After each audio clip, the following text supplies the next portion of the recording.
So you spent 6 months coming up with a cool logo that has your initials in it, and then you got cocky and you want to put a logo in your tailgate of your truck. Well, so I made a set of dies using the CNC plasma cutter at work. They're male and female for reasons I'd rather not get into, and then they press together, and it took a little bit of trial and error to get the exact thickness to make it stamp out right, but stick them together, piece of sheet metal in between, couple bolts in the holes to hold it together, hydraulically pressed, and you get this, which is my logo stamped into a piece of sheet metal ready to be welded into here.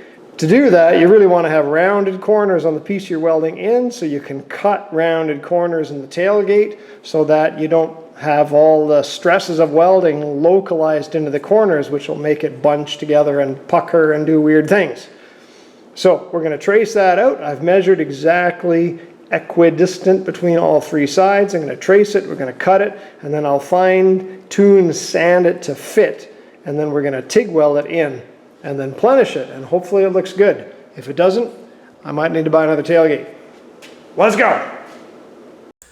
I'm using a scriber that I picked up at KMS Tools. I believe it has a carbide tip on the end, super handy. Step drills are my favorite. I no longer buy the cheap dollar store step drills that look kind of gold in color. Instead, I buy the Skookum ones that say Milwaukee. They are expensive, but they are a lot better than buying junk. Then trim it out, and I trimmed this thing out to be as pretty darn close as I could. This is just a cutting disc on an angle grinder, and then a sanding disc on an angle grinder. And then I think I will probably trace the hole that I created onto the logo that I stamped, because it's a little easier to trim off the edges on the sheet metal, or like the outside edges, rather than getting in there with the inside edges. So making it fit, and a little bit of trim. I love the sanding disc on an angle grinder for this. You can just kind of sneak up to things really nice. The surfacing discs, or 2-inch Rolox, are handy as well, but they are pretty expensive that way. I love these long reach vice grip guys. They hold it. We're going to TIG weld, so we're going to wipe this thing down with acetone. I find it's a little more effective than lacquer thinner.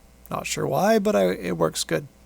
Then I'm going to tack it together. I've got a piece of MIG wire in my hand to use as filler if I need to, but I'm TIG welding this with a pulser so that it is pulsing the current that I need. I think I probably still have the heat a little too hot.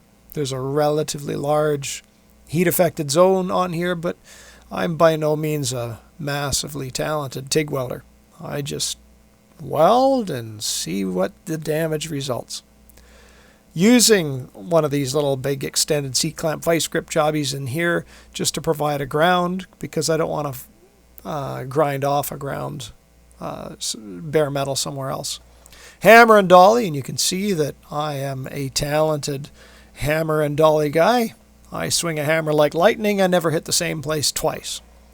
And yeah, we get to use dollies. I prefer to think of them as action figures, but you get stranger looks.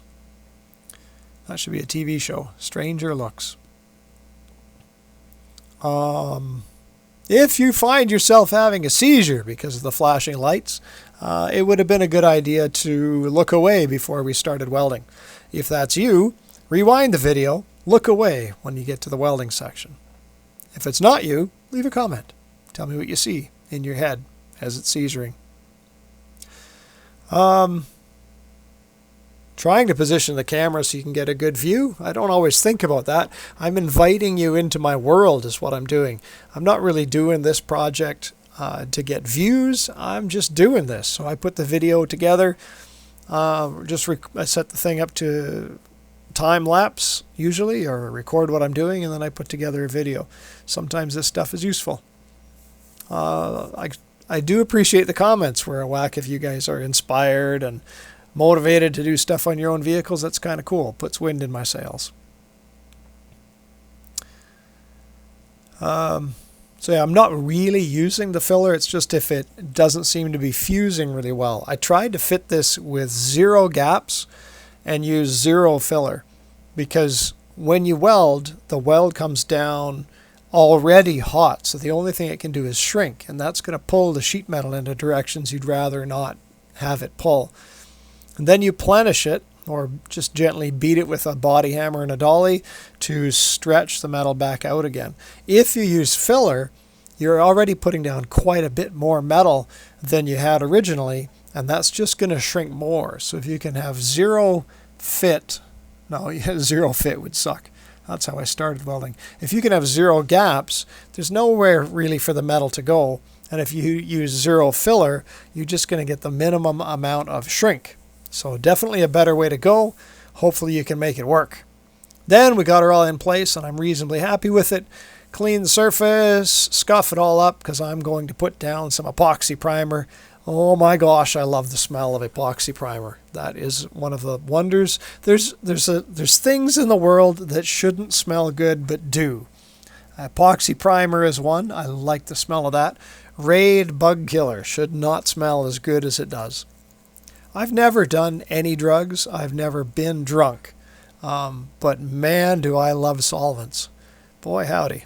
This stuff is just a wax and grease remover in a spray can, and it gives me a little bit of a headache after a while, but it is somewhat enjoyable. Not as enjoyable as I was hoping it would be. Curing fiberglass, that's a smell I like. Plastic body filler is pretty good smell. Yeah, kind of neat stuff. So we hose it down to make it clean, and then I've got my favorite little Princess Auto touch-up gun. It sprays quite small, but it doesn't have a whole lot of overspray, so it's handy for like touch-ups and things. With a nice coat of high build primer, there it is. Just needs another day to cure, and then I can sand all of this and make it nice and smooth.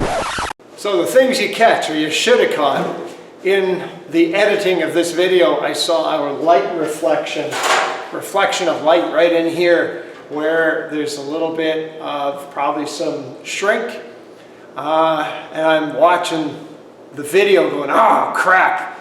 So stopped editing the video, came back out to the shop and worked until about 12:30 in the morning, shaping and tweaking and adjusting, and I lay down the thick coat of slick sand to try and get rid of any defects. I was going to sand it all out, but the creases in these corners were something fierce. So a paint stick and some 80 grit sandpaper, sanded her all down, got her shaped. Wasn't happy with how much the slick sand blurred the embossing in here, so I ground most of that out. And then I'm going to build this up with epoxy and just try to smooth it gently. But I did beat on this a fair bit. I am a pretty big fan of soft hammers for that kind of thing, whether I've got this strategically placed and wailing on it, or strategically placed on the other side and tapping on a high spot to bring up a low spot. These are a little bit more gentle in their persuasiveness. So, I should have this pretty good in no time, which means probably about 2 days.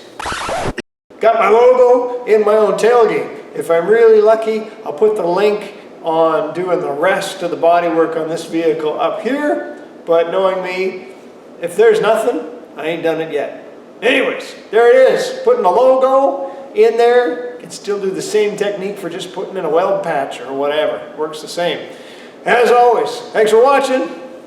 Take care.